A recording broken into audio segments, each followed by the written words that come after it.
चीन की हेकड़ी निकालने के लिए भारत और ऑस्ट्रेलिया एक दूसरे के साथ आ गए हैं। पीएम नरेंद्र मोदी और ऑस्ट्रेलिया के प्रधानमंत्री स्कॉट मॉरिसन ने अपनी पहली वर्चुअल शिखर बैठक में चीन को सख्त संदेश दिया। दोनों देशों ने इशारों ही इशारों में चीन से दूसरे देशों की संप्रभुता का पालन करने के लिए कहा है। इसके साथ ही भारत और ऑस्ट्रेलिया ने समुद्र में नियमों पर आधारित व्यवस्था को समर्थन देने का ऐलान किया। हिंद महासागर में चीन के बढ़ते प्रभाव को नाकाम करने के लिए भारत और ऑस्ट्रेलिया ने एक दूसरे के सैन्य अड्डों के इस्तेमाल का एक बेहद अहम समझौता भी किया। इस सैन्य समझौते के बाद अब भारत और ऑस्ट्रेलिया के जंगी जहाज और फाइटर जेट एक दूसरे के सैन्य अड्डों का इस्तेमाल कर सकेंगे। इसके साथ ही ये जहाज जरूरत पड़ने पर ईंधन ले सकेंगे। माना जा रहा है कि हिंद महासागर में चीन के बहुत तेजी से बढ़ते कदमों को रोकने के लिए दोनों ही देश एक साथ आए हैं।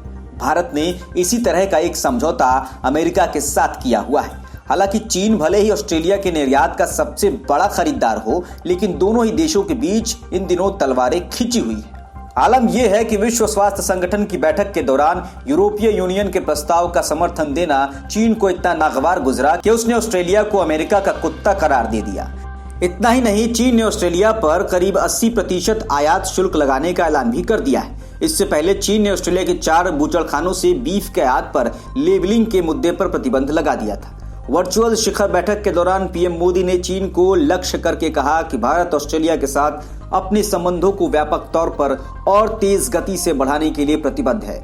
ये न सिर्फ हमारे दोनों देशों के लिए महत्वपूर्ण है, बल्कि इंडो पैसिफिक क्षेत्र और विश्व के लिए भी आवश्यक है। पीएम नरेंद्र मोदी ने ऑस्ट्रेलिया के साथ हुए समझौतों को सहयोग और बिजनेस का एक नया मॉडल बताया।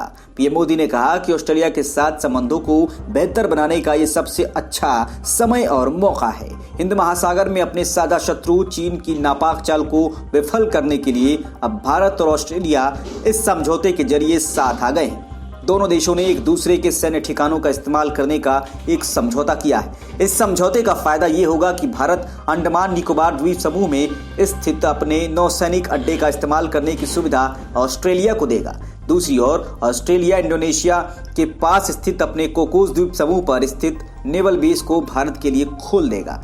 इससे दोनों देशों की नेवी हिंद महासागर में स्थित मलक्का स्ट्रेट और आसपास के इलाके पर कड़ी नजर रख सकेगी। मलक्का स्ट्रेट के रास्ते ही चीन का बहुत सारा सामान अफ्रीका और एशिया के देशों में जाता है। चीन इस पूरे इलाके पर अपना दबदबा बनाना चाहता है। कोरोना महामारी का फायदा उठाते हुए चीन अब हिंद महासागर में ऑस्ट्रेलिया के पास एक नौसैनिक अड्डा बनाने की फिराक में।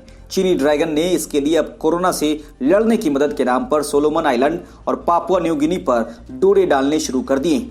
ऑस्ट्रेलिया के बेहद पास स्थित ये देश कोरोना महामारी के कारण आर्थिक संकट से जूझ रहे हैं।